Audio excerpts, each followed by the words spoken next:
What's up, gamers? Koobs here. Welcome to the video. I'm going to do my absolute very best to keep this as spoiler-free or spoiler-light as I possibly can. There will be no armor that I'm wearing, no weapons that I'm using aside from the one that we're showing in this video, no spells, no consumable items, nothing like that, no bosses. It's very spoiler-free, spoiler-light as much as I possibly can, but this weapon is relatively obscure, but I also think that it's really awesome, and so I wanted to make a quick video about it. So thank you so much for being here. Let's jump right in. So part 1 is going to begin with us visiting the Fog Rift Catacombs. Once you've worked your way through the catacombs a little bit, you're going to come across an elevator. You're going to want to take this down, and then you're going to come to a big open room that we see here, and there are these giant traps coming from the ceiling. There's also a guy on the other side who's slinging some spells at you. So you're going to want to clear out this room, and once you've done so, make your way to the other side of the room.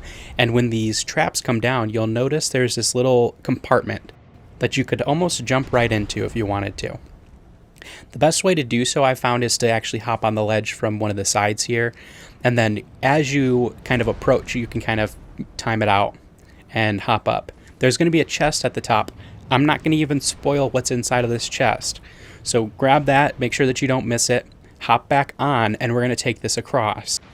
Now, one of the important things that I do want to mention relatively early in this video is that it seems like the order of operations can vary based on which altar you visit first. Okay, so this is the first altar that I visited, which was here in this catacomb. I'm going to show you where the other two altars are, but if by chance you visited one of the other altars first, my understanding is that you would actually receive the sword from the first altar that you visit.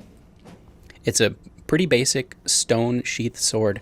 The description says that the sword has actually been lodged within its sheath. Nobody's been able to get the sword out. But it mentions that there's a ritual purpose at these altars. Alright, so stop number 2 along the way is going to be the ruins of Unti? Not entirely sure. We found this furnace keeper's note that kind of mentioned that they don't really like it when whirling flame is thrown into their furnace. And there's a hefty furnace pot that we can craft that says that it produces a whirling flame. When we come to these ruins here, we can actually see that one of these giant wicker men, these furnaces, have been almost like decommissioned. Like he's just kind of leaning here against these ruins, and following the logic of the note that we got, we're going to go ahead and toss this whirling flame into its brazier, which is going to wake it up and open up the blocked passageway to the ruins for us. You might need to find the crafting cookbook in order to make that specific throwable hefty pot, so that might be something that you need to find on your own. Again, I'm going to try to keep things as reined in as possible for this one, but you'll find the second altar over to your right. And our third pit stop is going to be in the ancient ruins of Rua West. This is the closest site of grace that I found, and this is the direct path to the altar that we're looking for. So you can just kind of follow along this path.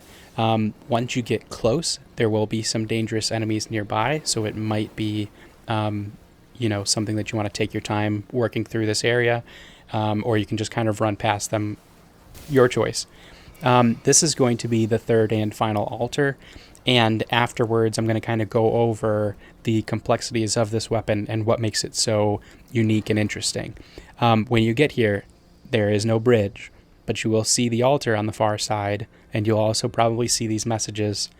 And if you're no stranger to From Software, you know that sometimes we have invisible bridges to cross. So saddle up, make your way across, and there is your third and final altar.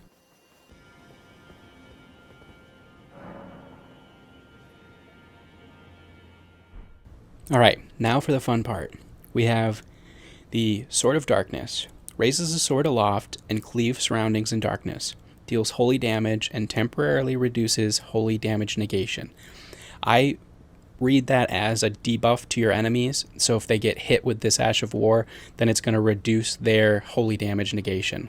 And you can see here is what the Ash of War looks like. Then we have the Sword of Light. Unleashes the light carved in the armament's blade. Send the sword aloft to let loose a blinding light, whose many rays sweep through the surrounding area. Also temporarily boosts one's own holy attacks. So this is going to buff you after you've used the Ash of War, and this is what that Ash of War will look like. Now, the fun part is that you can interchange between them. You can go back to the altars and visit them and switch the sword between light and dark at will. You just have to go back to the specific altars that you visited in the past. So that's why I mentioned early on that it might be the order of operations is specific to you. So my understanding is that the first altar that you visit will be the one which gives you the stone sword. The second altar that you visit will turn it to dark, and the third altar that you visit will turn it to light.